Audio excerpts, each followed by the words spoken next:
अस्सलाम वालेकुम। आज आपके साथ रमज़ान स्पेशल में बहुत ही ज़बरदस्त किस्म की मिनी शवारमा पॉकेट प्लेटर की रेसिपी शेयर करूंगी। अफ्तार की दावतों, बर्थडे पार्टीज और हाई टी के लिए ये परफेक्ट रेसिपी है। शवारमा प्लेटर देखने में जितना खूबसूरत नज़र आ रहा है, ये खाने में उतना ही मज़ेदार है। आज की इस वीडियो में मैं आपके साथ मिनी पिटा ब्रेड की रेसिपी भी शेयर करूंगी और इंशाल्लाह मुझे पूरी उम्मीद है कि आप सबको ये रेसिपी भी बहुत ज़्यादा पसंद आएगी। तो टाइम को बिना ज़ाया किए जल्दी से रेसिपी स्टार्ट करते हैं। सबसे पहले हम एक खुले बर्तन में 1 और 1/4 कप के बराबर नीम गर्म पानी डालेंगे।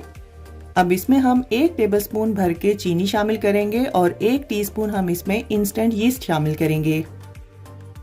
अब इसको अच्छी तरह से मिक्स करेंगे और कवर करके आपने इसको 15 मिनट के लिए रूम टेम्परेचर पर छोड़ना है। 15 मिनट के बाद आप लोग देखेंगे कि पानी के ऊपर हल्के हल्के से बबल्स आ गए हैं। तो इस स्टेज पर आपने इसमें 1 टेबलस्पून जैतून का तेल डालना है और 1 टीस्पून आप इसमें नमक शामिल करेंगे। जैतून के तेल की जगह आप लोग नॉर्मल कुकिंग ऑयल का भी इस्तेमाल कर सकते हैं। अब इसको अच्छी तरह से मिक्स करेंगे।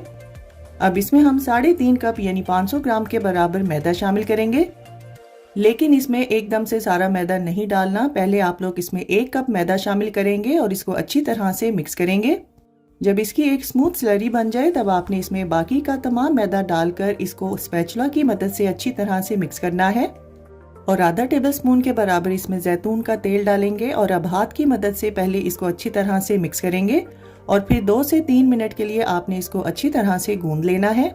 पीटा ब्रेड तैयार करने के लिए डो को आपने बिल्कुल नॉर्मल आटे की तरह गूंदना है। यहाँ पर एक बात को नोट कर लीजिए कि डो तैयार करने से पहले जब आप लोग मैदे की स्लरी पहले बनाएंगे तो कभी भी आटे में गुठलियां नहीं होंगी और बहुत ही स्मूथ डो बनकर तैयार होगी। अब तैयार की गई डो पर तकरीबन 1 टीस्पून के बराबर तेल लगाएंगे और इसको कवर करके 2 घंटे के लिए या जब तक ये डो साइज में डबल नहीं हो जाती तब तक आपने इसको किसी गर्म जगह पे रखना है। अब एक पैन में हम 1 टेबलस्पून के बराबर जैतून का तेल डालेंगे और 1 टेबलस्पून ही फ्रेश क्रश किया हुआ लहसुन डालेंगे। लहसुन को कुछ देर के लिए फ्राई करेंगे। फिर हम इसमें छोटे टुकड़ों में कटा हुआ 250 ग्राम के बराबर बोनलेस चिकन ब्रेस्ट भी इसमें डाल देंगे और चिकन को मीडियम फ्लेम पर उतनी देर तक पकाएंगे जब तक इसका पानी अच्छे से ड्राई ना हो जाए। अब हम इसमें 1 टेबलस्पून के बराबर सिरका डालेंगे और 3/4 टीस्पून के बराबर आपने इसमें नमक डालना है। आधी टीस्पून के बराबर हम इसमें काली मिर्चें शामिल करेंगे और आधी टीस्पून ही हम इसमें गरम मसाला पाउडर शामिल करेंगे। 1 टीस्पून के बराबर कुटी हुई लाल मिर्चें भी इसमें डाल देंगे। अब 4 से 5 टेबलस्पून आपने इसमें केचप भी डालना है और इसको अच्छी तरह से मिक्स करेंगे। कुकिंग का ये सारा प्रोसेस आपने मीडियम फ्लेम पर करना है। अब हम इसमें कुछ सब्जियां शामिल करेंगे जिसमें 1 कप बारीक कटी हुई शिमला मिर्च शामिल है, आधा कप बारीक कटी हुई प्याज शामिल है, 1 कप बारीक कटी हुई बंद गोभी भी इसमें डालेंगे और आधा कप के बराबर आपने इसमें लाल शिमला मिर्च भी बारीक कट करके डालनी है। अगर आपके पास लाल शिमला मिर्च ना हो तो आप लोग टमाटर का भी इस्तेमाल कर सकते हैं। अब इन सब्जियों को चिकन के साथ 1 से 2 मिनट के लिए मीडियम फ्लेम पर हिलाते हुए पकाएंगे और फिर आपने इसकी फ्लेम को ऑफ कर देना है। अब चिकन की स्टफिंग को एक खुले बर्तन में ट्रांसफर करेंगे और इसको मुकम्मल तौर पे ठंडा करके आपने इसमें 2 से 3 टेबलस्पून मेयोनीज डालने हैं और इसको अच्छी तरह से मिक्स करके एक साइड पे रखेंगे। अब हम जल्दी से एक सॉस तैयार कर लेते हैं जिसके लिए आधा कप आपको मेयोनीज चाहिए होगी और इसमें आप लोग 2 से 3 टेबलस्पून चिली सॉस डालेंगे और 2 से 3 टेबलस्पून ही आपने इसमें टोमेटो केचप डालकर इसको अच्छी तरह से मिक्स करना है। अब इसको भी एक साइड पे रखेंगे। इसका इस्तेमाल भी हम आगे चलकर करेंगे। डो को रखे हुए तकरीबन 2 घंटे हो चुके हैं। अब हाथ की मदद से आपने इस डो में से एयर को निकालना है। फिर इस डो को आपने 2 इक्वल हिस्सों में डिवाइड करना है। एक हिस्से को आप लोग कवर करके रखेंगे और दूसरे हिस्से को आप लोग ड्राई मैदा डाल के रोलिंग पिन की मदद से थोड़ा सा थिक बेल लेंगे।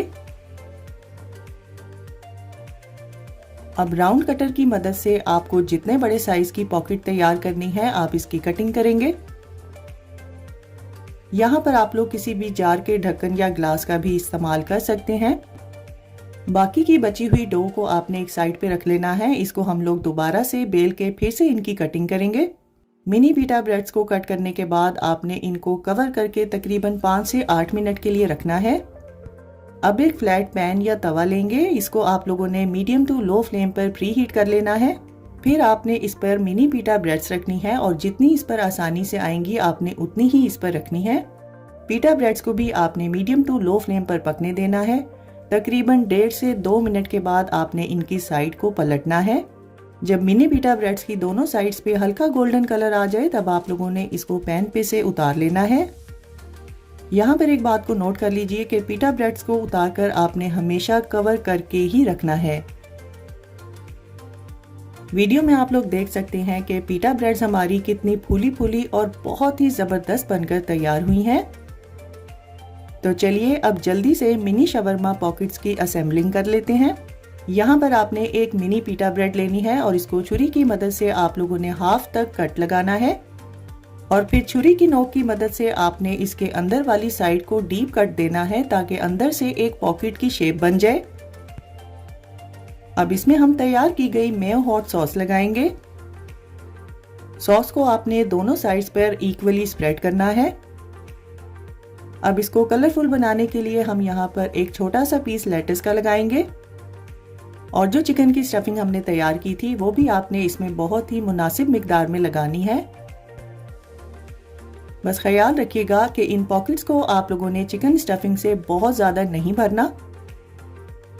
अगर आप लोग इसमें बहुत ज़्यादा चिकन की स्टफिंग कर देंगे तो जब आप लोग इसको खाएंगे तो ये स्टफिंग दूसरी साइड से बाहर आ जाएगी।